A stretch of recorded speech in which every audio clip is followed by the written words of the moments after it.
Hello, this is Ed Chapman, and this is part 6 in the series of videocasts on respiration. And in this one, we're going to talk specifically about fermentation. Fermentation is a metabolic pathway that breaks down carbon products without oxygen to produce ATP. Because remember, the whole point of all respiration pathways is to make ATP. So you can have glycolysis, okay, plus fermentation. Okay, and you can make ATP without needing any oxygen. And this is important because there are lots of places on Earth where there just isn't any oxygen available, or there are organisms, especially prokaryote cells, which have never evolved aerobic respiration. So the only way that they can make their ATP is by doing anaerobic respiration, otherwise known as fermentation. A lot of these bacteria are actually obligate. Okay, that's a good word. They're actually obligate anaerobes, meaning they're killed by oxygen. If you expose them to oxygen, they die. And there are also some fungi and some other cells that can use fermentation to make ATP when there's very little oxygen available. And I'll tell you some examples of that in just a second. Okay, remember that glycolysis is how you get a couple ATPs and a couple NADHs by changing glucose into pyruvate. All right?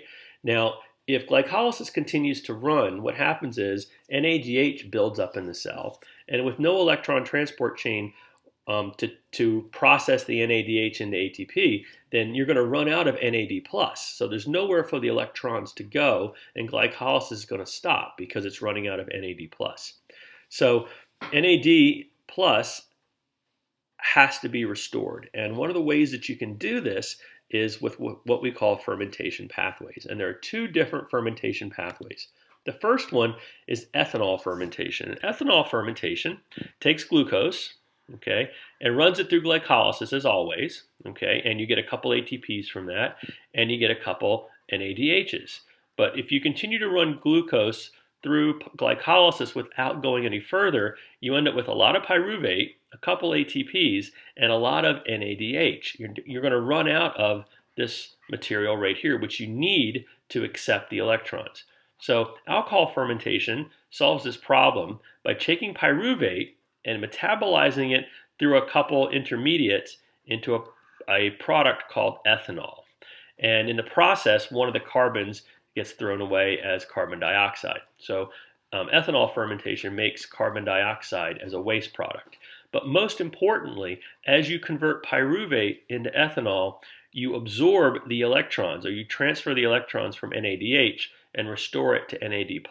So it's now available to do more glycolysis and process more glucose. So you can see how these loops allow cells that do alcohol fermentation to get ATPs out of glucose by constantly restoring their supply of NAD+, okay, which is needed to be reduced to NADH to keep this going.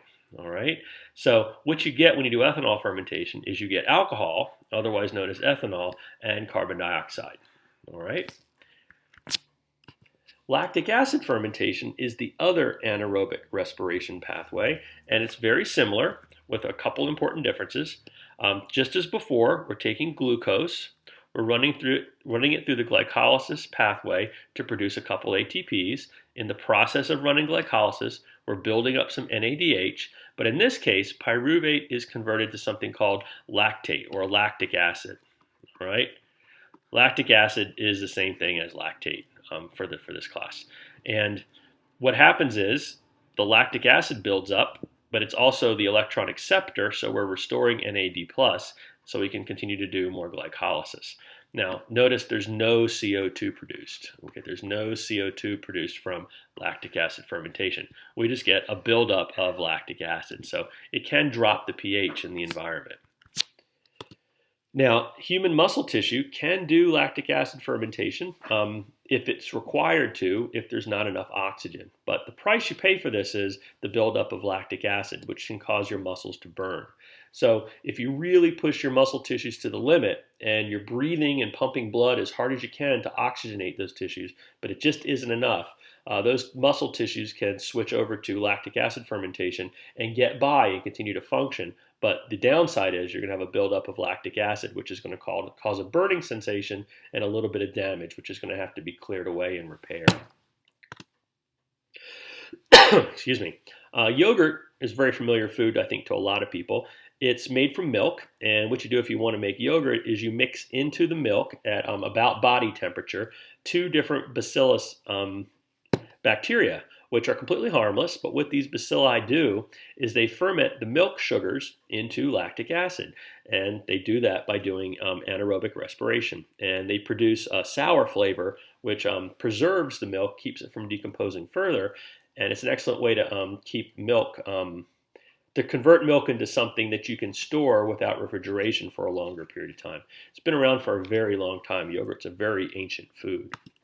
Yeasts are probably the most familiar fermenters to most people, especially here in the United States. We eat a lot of bread, and the way you make bread is you convert dough. You take flour and water and salt and maybe a little bit of sugar, mix it all together with some yeast, and what happens is the yeast do ethanol fermentation. They produce carbon dioxide bubbles, which makes the dough puff up. Okay, everybody's probably familiar with rising dough or rising bread. Okay, they also make some ethanol, which bakes out when you cook the bread, but it's the carbon dioxide bubbles that are critical. Of course, in beer making, you basically take the same ingredients, some type of carbohydrate like corn or wheat or barley, you grind it up with some yeast and you let it ferment. But in this case, you set up a situation where they can make a lot of ethanol, okay? And the carbon dioxide bubbles, you may keep them, you may not, whether you want your beer or your wine to be carbonated. And what happens is the ethanol concentration builds up to a point where it actually poisons the yeast, and the yeast die and settles to the bottom of the wine bottle. This is something that has to be cleared out if you want your wine to be nice and clear. But of course, ethanol fermentation and lactic acid fermentation are ways that bacteria and some yeasts can ferment sugars in a way that doesn't require oxygen. Okay, that's it. We're going to stop there, pick up the last section on regulation, part 7. Thanks for listening.